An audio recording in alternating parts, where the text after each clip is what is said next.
Dobar dan, moje ime je Dražen Papić, glavni kuvar jednog od najcenjenijih restorana u ovom delu Evrope i danas ću biti vaš vodič.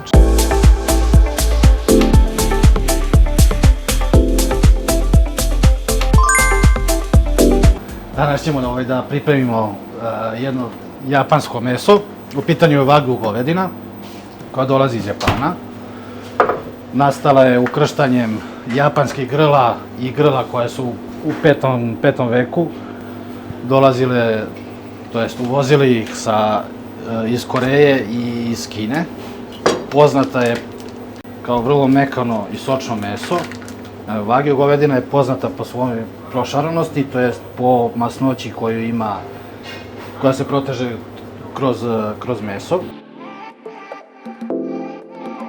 Postoji različitih načina spremanja stekova.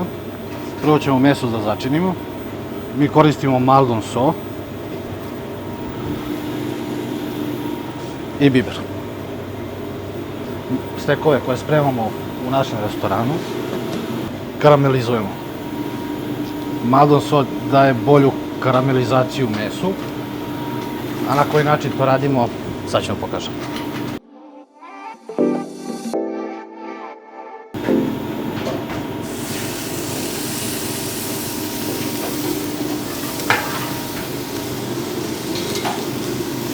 Inače, ovo cvrkutanje mesa na japanskom se zove đuđu. Japanski naziv za to cvrkotanje.